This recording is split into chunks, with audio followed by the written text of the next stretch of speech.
اعوذ باللہ من الشیطان الرجیم بسم اللہ الرحمن الرحیم۔ آج تو ماشاءاللہ جنبے غفیر بیٹھا ہوا ہے آن لائن، نہیں تو عموماً 5 4 3 جب میں لیکچر سٹارٹ کرتا ہوں۔ آج تو لگتا ہے میرا بے صبری سے انتظار تھا میرے لیکچر کا، اور امید لگائے بیٹھے تھے کہ ابھی سر آن لائن ہوتے ہیں اور شروع کرتے لیکچر، یہ اٹینڈنس لگانے کے لیے بیٹھے ہوئے تھے، جیسے لیکچر شروع ہو اٹینڈنس لگائیں اور غائب ہو جائیں۔ سچ سچ بتائیں مجھے بچے۔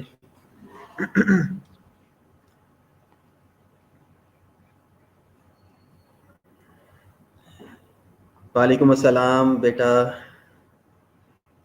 الحمدللہ میں بھی ٹھیک ہوں، اللہ کا شکر ہے۔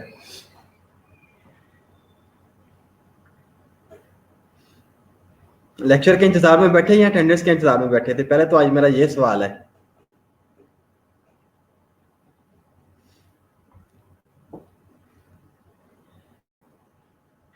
آج تو ماشاءاللہ جب میں آن لائن ہوں تو 17 بچے پہلی دفعہ میں نے دیکھا آن لائن اتنے بیٹھے ہوں، نہیں تو لیٹ ہی آتے ہیں سارے۔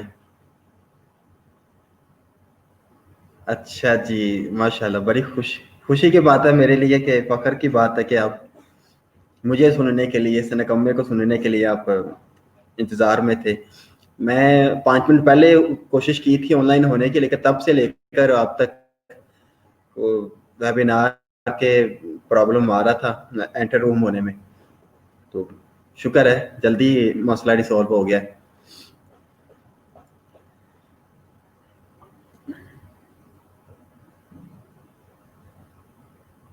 اچھا میڈز آ گئے ہیں، اس وجہ سے زیادہ بچے حاضر ہیں آج کل، کہ جتنا بھی آتا ہے اس کو لے لو، پکڑ لو، پچھلا جو نہیں پکڑا گیا چھوڑ دیں، اب جو آیا ہے یہ بھی پیپر میں آ جانے، اس کو تو پکڑے نا جلدی سے۔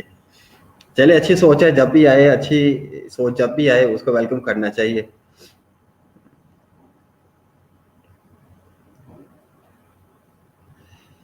اچھا جی، ہم شروع کرتے ہیں آج باقاعدہ مطالعہ پاکستان۔ اور میرے لاسٹ لیکچر میں اگر آپ نے اس کو بڑی توجہ کے ساتھ سنا ہوگا تو سب سے پہلے ہیڈنگ کیا تھی آپ کو یاد ہوگا؟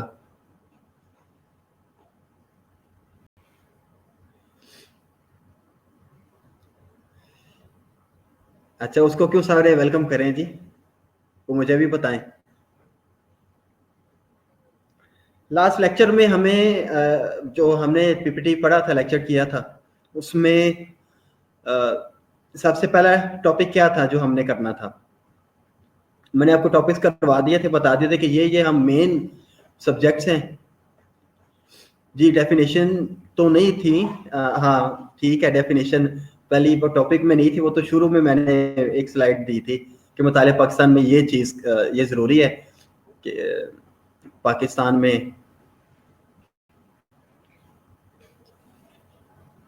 لیزا شوکل میرا لیکچر بھی لیتی ہے باقاعدہ، اور رسپانس بھی کرتی ہے، بہت دفعہ اس نے رسپانس کیا ہے۔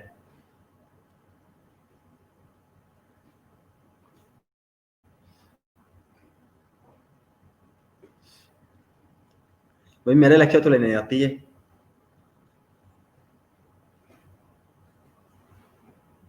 اسلام جنوبی ایشیا میں، ثنا قبل نے بتا دیا ہے، افسان نے بھی بتایا ہے، روشنا کمبل۔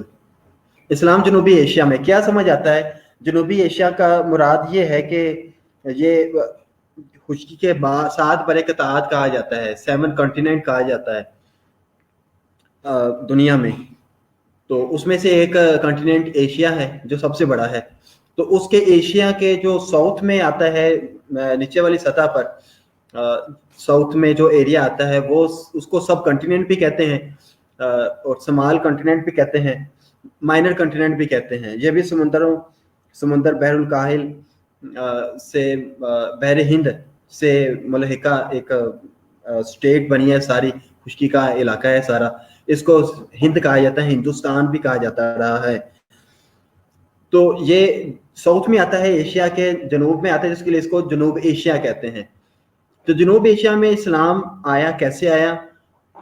مختصراً آپ کو بتاتا چلوں، 3 وجوہات سے جو اسلام یہاں پہ پہنچا وہ 3 طریقوں سے پہنچا ہے. کتنے طریقوں سے پہنچا ہے؟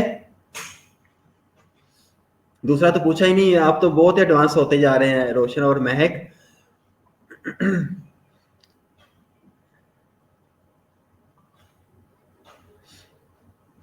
جی سارے کرتے ہیں بالکل, آپ یہ رپلائی کرتے ہیں. 3 طریقوں سے اسلام جو ہے نا اس خطے میں پہنچتا ہے عرب سے. عرب کیونکہ دوسرے کنٹیننٹ میں آ جاتا ہے, تو اس کنٹیننٹ میں اسلام بنو امیہ کے دور میں ہی اسلام یہاں پہ آ جاتا ہے, پہنچتا ہے محمد بن قاسم کے. اچھا 3 طریقوں سے یہاں پہ پہنچتا ہے. ایک کیا تھا؟ ایک تھا عرب تاجروں کے ذریعے. سب سے پہلے جو اسلام یہاں پہ پہنچتا ہے, عربی یہاں سے تجارت کرتے تھے, یہاں کے مسالہ جات سے, یہاں کے جو بھی اس دور میں یہاں سے وہ لیتے تھے, مسالہ جات دیتے تھے, اور گندم وغیرہ کا, اناج کا یہاں سے لے کر, اور پھر عرب میں جا کے یا یورپ کنٹری میں جا کے وہاں پہ سیل کرتے تھے عرب تاجر. ان کے رہن سہن سے یہاں کے لوگ متاثر ہوئے, خاص طور پر سندھ, جہاں پہ جو سارا سندھ کا علاقہ جو سمندر کے کنارے پہ تھا, آبادی ہے ساری وہاں کی, وہ متاثر ہوئے ان سے, عرب تاجروں سے, اور انہوں نے اسلام قبول کیا. آج ایسا اسلام بڑھتا بڑھتا اور علاقوں تک بھی گیا, دوسرے علاقوں تک بھی چلا گیا. اچھا, عرب تاجروں کے ذریعے. دوسرا سلاطین کے ذریعے. سلاطین جنگجوؤں کو بھی کہتے ہیں, جو جنہوں نے جہاں پہ حملے کیے ہندوستان کے اوپر, چاہے وہ افغانستان سے آئے ہیں, چاہے وہ عرب ممالک سے آئے. انہوں نے جب یہاں پہ حملے کیے تو یہاں پہ سلطنت بنائی اسلام کی. دوسری وجہ اسلام کا یہاں پہ جو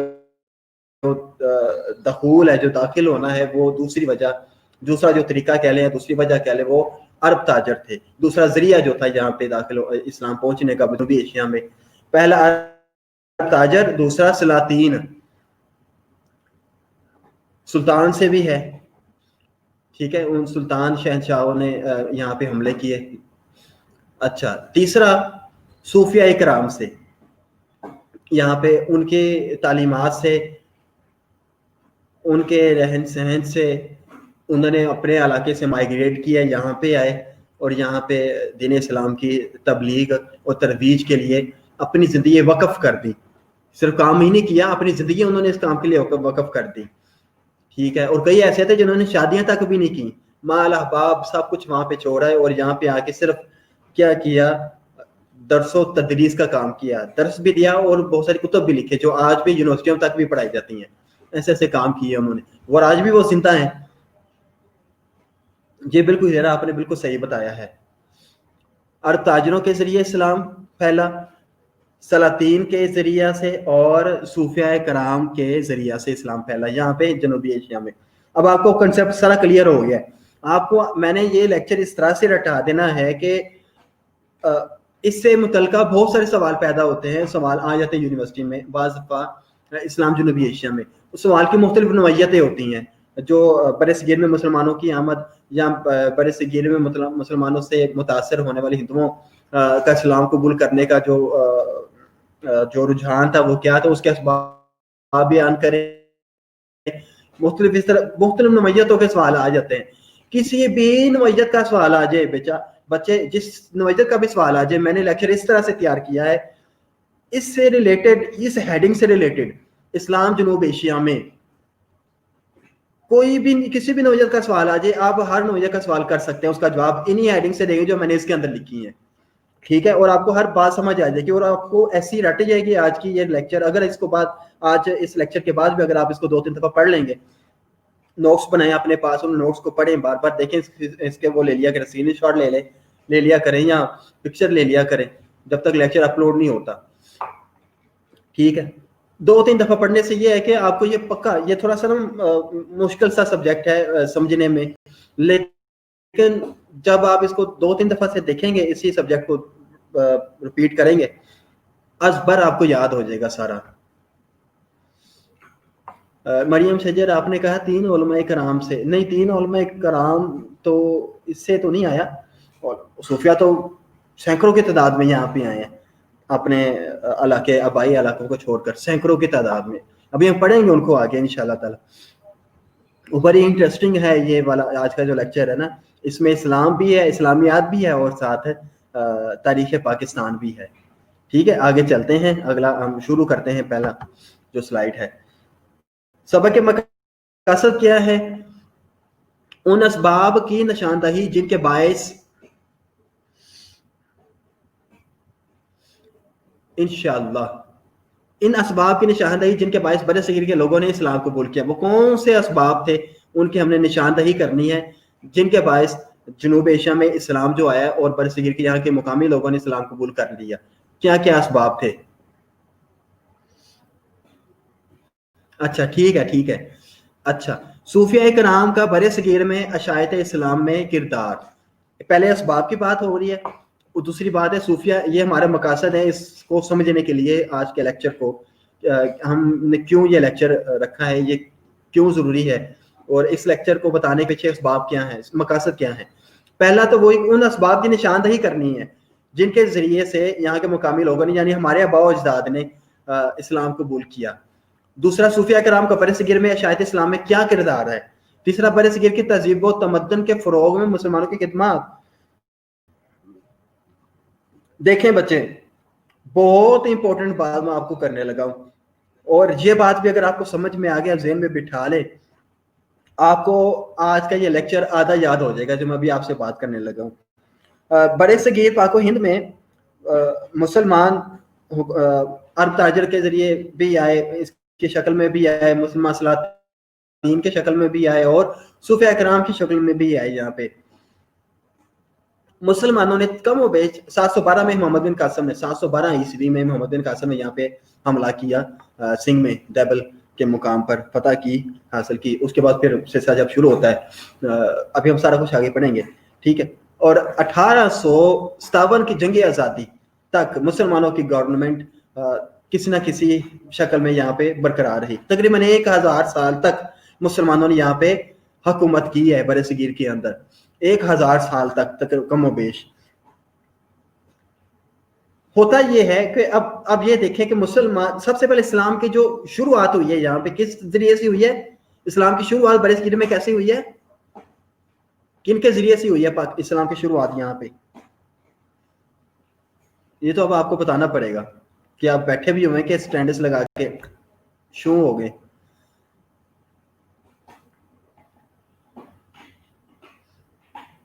جی علیزہ صاحبہ، آپ مجھے ریپلائی کریں. اب میں نام لیا کروں گا کہ پتہ چلے کہ بچہ بیٹھا بھی ہوا ہے کہ نہیں. علیزہ،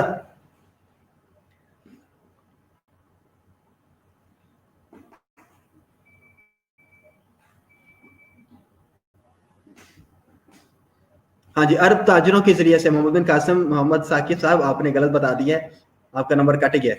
ٹھیک ہے، نمبر ملے ہیں نمرا کو اور ثنا کو. علیزہ کا ابھی تک آنسر نہیں آیا. خیر، اگر نہیں وہ دینا چاہتی، اگر نہیں بیٹھی تو. عرب تاجروں کے ذریعے یہاں پہ اسلام آیا. سمجھ آ گئی بات کی؟ اب 1800 ہم چلے جائیں 57 کی جنگ آزادی جو ہوئی، اس سے پہلے انگریز یہاں پہ آئے ہیں. انگریز 1716ویں صدی میں آنا شروع ہو گئے تھے. انہوں نے بھی، وہ بھی تجارت کی غرض سے یہاں پہ آئے تھے. انہوں نے بھی تجارت کی غرض رکھتے ہوئے ہی یہاں پہ قدم جمانا شروع کیے. انہوں نے بھی، انگریزوں نے بھی قدم سندھ کی طرف سے جمانا شروع کیے، کیونکہ باہر سے آنے کا راستہ تو سب سے پہلے طریقہ یہی ہوتا ہے. اگر آپ نے کسی جگہ پہ حملہ کرنا ہے تو سب سے پہلے اس کی باؤنڈری لائن آپ کو کراس کرنی ہوتی ہے. وہ باؤنڈری کا علاقہ آپ کو اپنے قبضے میں لینا ہوتا ہے. آپ یہ نہیں کہتے کہ اس علاقے کے بالکل مرکز میں چلے جائیں، وہاں پہ جا کے حملہ کر دیں، پھر تو آپ پھنس گئے چاروں طرف سے. ایسا ہی ہوتا ہے نا. بر صغیر کے اندر جب اسلام آتا ہے تو تاجروں کے ذریعے آتا ہے. بر صغیر میں جب انگریز کمپنی آتی ہے، ایسٹ انڈیا کمپنی کا نام دیا انہوں نے، کیونکہ وہ یہ مغرب کے تھے، برطانیہ برٹش، ان کے مشرق میں یہ ہندوستان بنتا تھا تو اس کو ایسٹ کہتے تھے. تو ایسٹ انڈیا کمپنی کہ یہ بھی برطانیہ کی کمپنی، یہاں پہ انہوں نے کا نام دیا. 1857 کے بعد کی بات ہے، آزادی، جنگ آزادی میں جیتنے کے بعد کی بات ہے. اب یہ بھی انگریز بھی جب آتے ہیں تو بھی یہ اسی ذریعے سے آتے ہیں. تجارت کے ذریعے سے, اور پھر یہاں پہ آ کے قدم جمانا شروع کرتے ہیں. جب تک مغل گورنمنٹ جہاں پہ رہی ہے, مغل حکمران بادشاہ یہاں پہ رہے ہیں, انہوں نے ان کا کوئی سکہ چلنے نہیں دیا. آہستہ آہستہ اورنگزیب عالمگیر آخری جو ایسا بادشاہ تھا, اس کے بعد بادشاہ چلی ہے 2-3 سلسلوں میں آگے, تو بہادر شاہ ظفر آخری بادشاہ تھا بالکل ہی. تو لیکن وہ نام کا صرف بادشاہ تھا, اپنے قلعے تک محدود تھا, اس کی نہ کوئی سنتا تھا نہ کوئی مطلب اس کی وہ اتنی وقت رہ گئی تھی پورے ہندوستان کے اندر, یہاں جب اسلامی اسٹیٹ اس وقت موجود تھی. جب تک یہ مضبوط رہے ہیں اورنگزیب عالمگیر تک مغل گورنمنٹ رہی ہے مضبوط, انہوں نے ان کا سکہ نہیں چلنے دیا. جب یہ کمزور ہو گئے تو ان کو موقع مل گیا انگریزوں کو, انہوں نے سندھ پر پہلے قبضہ کیا, اس کے بعد پھر آہستہ آہستہ بڑھتے بڑھتے پھر یہ دلی تک بھی آ گئے.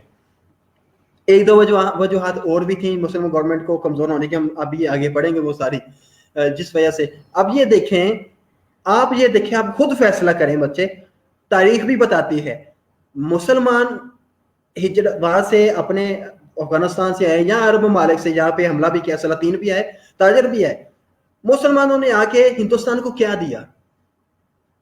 یہاں پہ ہندوستان میں اس وقت برادری سسٹم تھا, برہمن تھے, شودر تھے, کھچتری تھے, دویش تھے, ایک دوسرے سے مطلب ایسے تعلق کو بھی برداشت نہیں کرتے, کسی کو ٹچ بھی نہیں کر سکتا تھا. شودر جو ہے برہمن کے لباس کو ٹچ نہیں کر سکتا تھا, وہ ٹچ کر لے تو وہ کو ناپاک سمجھتے تھے, لباس ناپاک ہو گیا. یہاں تک کہ ایک ڈسکریمنیشن تھی بٹوین ہیومینٹیز کی, کیٹیگریز بنا لی تھی انہوں نے. اسلام نے آ کر ان کو ایک ایکویلٹی دی. اسلام نے یہاں کے تعلیم میں آ کر اس میں فروغ دیا ان کو. اسلام نے فن مصوری کے اندر فروغ دیا ان کو. ہم ساری چیزیں پڑھیں گے. اسلام نے کتنی ڈیولپمنٹ کی اس علاقے کے اندر, تعمیرات کے اندر ڈیولپمنٹ کی. ہمیں کیا یہ چیز نظر آتی ہے کہ انگریزوں نے 1840 یا 42-43 میں جب وہ یہاں پہ پکے جمنے شروع ہو گئے, تب سے لے کر 1947 تک, کوئی 100 سال تک انہوں نے کوئی اپنے آپ کو, وہ بہت ڈیولپمنٹ نہیں سمجھتے ہیں نا, اپنے آپ کو تہذیب و تمدن سے اعلیٰ عرفہ سمجھتے تھے. کیا ڈیولپمنٹ انہوں نے 100 سال میں کی؟ اگر وہ بہت مسلمانوں سے یا ہندوستان کے عوام سے, ہندوؤں سے تہذیب و تمدن کے لحاظ سے اعلیٰ عرفہ تھے, تو ان کو چاہیے تھا کہ جو کام یہاں کے مقامی لوگوں نے 1000 سال سے کیا ہے, یہ 1 صدی میں اتنا ہی کر کے دکھاتے, یا آدھا ہی کر لیتے, 1/4 ہی کر لیتے, 10% ہی کر لیتے. ہمیں کوئی آج چیز نظر آتی ہے؟ ہم اپنی تاریخ میں تو رہے ہیں, ہم کسی بھی جگہ پہ چلے جائیں, کراچی لے لیں, دلی چلے جائیں, جہاں پہ انگریزوں کا بنایا ہوا کچھ فن مصوری ہمیں مل جائے, کوئی خطاطی ہمیں مل جائے, کوئی تعمیرات کو ایسا کام مل جائے, کہیں نہیں ملتا. انہوں نے صرف اور صرف ریاست پر قبضہ کرنے کے لیے اور صرف اپنا سکہ جمانے کے لیے, اپنا غرور بنانے کے لیے, انہوں نے بڑھانے کے لیے, انہوں نے انگریزوں نے یہاں پہ ظلم و ستم کیا, حملہ کیا یہاں پہ, اور پھر اس کے بعد ہندوؤں اور مسلمانوں, خاص طور پر مسلمانوں کو زچ پہنچائی, اور صرف اپنا سکہ جمانے کے لیے, اور کسی کے لیے نہیں. نہ کوئی تہذیب تھی, نکمے ترین لوگ ہیں. یہ آن لائن لیکچر ہے, میں بڑے شگاف الفاظ میں کہتا ہوں, یہ نکمے ترین لوگ ہیں. آج ہم مطلب اگر ٹائی بھی پہنتے ہیں نا, تو کچھ لوگ کہتے ہیں کہ یہ ٹائی نہیں پہننی, یہ انگریزوں کا بتایا والی بات ہے کہ یہ سلیب کا نشان ہمیں بتاتا ہے. وہ نہیں, یہ تو نکمے, ان کو کیا پتا تہذیب کیا چیز آتی ہے. یہ ٹائی پہننا بھی انہوں نے ترکیوں نے سکھائی ہے.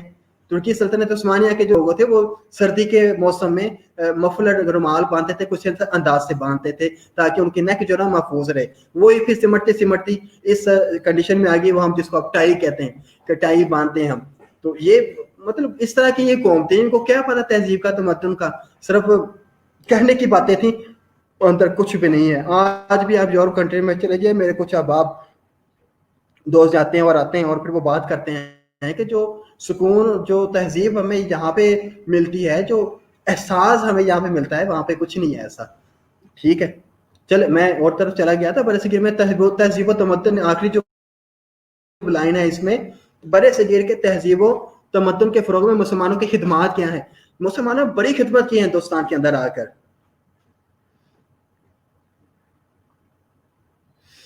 ٹھیک ہے علیزہ آپ نے بالکل چلو آنسر دیا ہے. سمجھ آ گئی مقاصد آج مقصد کیا آج کا لیکچر پڑھنے کا ہمارا لیکچر کرنے کا. یہ 3 مقاصد میں نے آپ کے سامنے رکھے ہیں. آپ کو بتانا چاہتا ہوں کہ اسباب کی نشاندہی کرنی ہے جن کے باعث یہاں کے لوگوں نے اسلام قبول کیا. زور زبردستی تلوار کے زور پر کسی بندے نے اسلام قبول نہیں کیا. وہ سارے اسباب ہم اس کے سامنے رکھیں گے کہ کیا کیا تھے جس کی وجہ سے لوگوں نے یہاں پہ ہمارے اباؤ اجداد نے یہاں کے جو رہنے والے تھے اس خطے کے انہوں نے اسلام کی طرف مائل ہوئے, اسلام قبول کیا انہوں نے. ٹھیک ہے. اور اس کے بعد صوفیہ کرام کا کردار کیا تھا اور پھر برے صغیر کے تہذیب تمدن کے فروغ میں مسلمانوں کی خدمات کیا ہیں. ٹھیک ہے. مسلمانوں نے بڑا کام کیا ہے جن پہ جو اسلام جنوبی ایشیا میں پہلا جو ہیڈنگ آئے گی وہ ہے برے صغیر میں عرب تاجروں کی آمد. ٹھیک ہے. یہ 1 2 3 4 پوائنٹ میں نے بنائے ہیں. یہ آپ کو ازبر یاد ہونے چاہیے. میں کبھی بھی پوچھ سکتا ہوں یہ والے. اب اگر سوال آ جاتا ہے پیپر میں جس میں برے صغیر میں عرب تاجروں کی آمد کے حوالے سے اس کیٹیگری کا سوال آ جاتا ہے, اس کو ہی الفاظ کو آگے پیچھے ہیر پھیر کر کے کچھ فرنش کر کے آپ کے سامنے سوال بنا دیتے ہیں. یہ 4 پوائنٹ آپ کے سامنے ہیں. یہ 4 اور 1 2 اور بھی آپ انہی میں سے بنا کر آپ اگر رکھ لیں 5 بھی رکھ لیں تو آپ کا سوال پورا ہو سکتا ہے ایزی طریقے سے. ٹھیک ہے. اب زمانہ قدیم سے عربوں کے ساتھ تجارتی تعلقات. پہلا پوائنٹ کہ یہ اس جب محمد بن قاسم نے حملہ کیا ہے تب سے نہیں, عرب جو ہیں وہ عرصہ دراز سے, ایون کہ میں یہ کہہ سکتا ہوں کہ رسول اللہ صلی اللہ علیہ وسلم کی جب نبوت آپ صلی اللہ علیہ وسلم کو ملتی ہے اس سے پہلے کے تعلقات تھے عرب کے ہندوستان کے ساتھ. آپ نے وہ حدیث سنی نہیں ہے کہ رسول اللہ صلی اللہ علیہ وسلم نے فرمایا کہ اسلام جو ہے نا ہندوستان سے پھوٹے گا قرب قیامت میں, ایسا کچھ حدیث ہے. اور ایک آپ وسلم کی حدیث پاک ابھی کچھ دن پہلے میری نظروں سے گزری ہے, ایک وہ آرٹیکل میں پڑھا تھا, اس میں لکھا ہوتا ہے کہ غزوہ ہند ہوگا, غزوہ ہند ہوگا.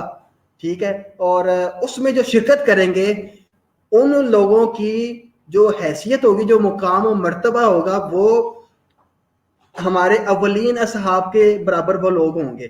مطلب وہ لوگ جنہوں نے ہجرت کی مکہ سے مدینہ, اپنے احباب سورے سب کو چھوڑا اور ہجرت کر کے یہاں پہ مدینہ میں, پھر غزوہ بدر میں بھی انہوں نے غزوہ حصہ لیا. ان صحاب کے مقام و مرتبہ کے برابر ان لوگوں کا مقام ہوگا جو غزوہ ہند میں شرکت کریں گے. یہ حدیث کچھ دنوں پہلے میری نظر سے گزری ہے. اور اسی طرح پھر اسی بات کو وہ آگے بیان کر رہے تھے کہ یہ آپ نے پنڈی اور اسلام آباد کا جہاں پہ بارڈر سا بنتا ہے وہاں پہ دیکھا میں امام بری سرکار کا مزار اقدس ہے, شاہ عبد الطیف بھٹائی ان کا نام ہے, وہاں پہ ان کا مزار اقدس ہے. یہ بھی ان کا سال جو ہے 1700 نہیں 1500 1700 کے قریب ہے, 1600-1700 میں ہی ان کا وصال ہوتا ہے. 17ویں صدی کی بات ہو رہی ہے, 16ویں 17ویں صدی کی بات ہو رہی ہے, تب شاہ عبد الطیف بھٹائی کا انتقال وصال ہوتا ہے. اور آپ اپنی زندگی میں بتاتے ہیں کہ مجھے جہاں دفن کیا جائے گا فلاں مقام پر دفن کیا جائے گا اور میرے ارد گرد پورا ایک آبادی قائم ہوگی, گنجان آبادی قائم ہوگی, اور اس آبادی کا نام پورا شہر بسے گا میرے جہاں پہ مزار ہوگا, میرا مرکز جہاں پہ ہوگا وہاں پہ ایک میرے ارد گرد ایک شہر بسے گا, اس شہر کا نام اسلام کے نام پہ رکھا جائے گا. مطلب پیشن گوئی اسلام کی بھی انہوں نے کو 300 سال پہلے کر دی تھی حضرت امام بری سرکار نے. آج دیکھو ان کے ارد گرد لوگ موجود ہے, وہ پورے علاقے کا نام اسلام کے نام سے, اسلام آباد کے نام سے رکھا ہوا ہے. ٹھیک ہے. تو اس طرح اور بھی بہت ساری روایات ہیں جو ہمیں پاکستان کے معرض وجود میں صدیوں پہلے ہی صوفیہ کرام نے ہی اپنے عرفان سے, اپنے وجدان سے بتا دی تھی. ٹھیک ہے. تو تعلق جو ہے مطلب تھے تعلق اسلام سے پہلے ہندوستان کے ساتھ عرب کے, رسول اللہ علیہ وسلم نے ایسی حدیث بیان فرمائی ہیں. ٹھیک ہے. ہندوستان کا نام باقاعدہ لیا ہے, چاہے یہ بہت وسیع اور عریض سمندر پار کر کے یہ علاقہ آتا ہے. عرب کہاں پہ ہے اور کتنا وسیع اور عریض سمندر پار کرنے کے بعد پھر ہندوستان آتا ہے. تو مطلب کوئی ایسے تعلقات تجارتی یا آنا جانا تھا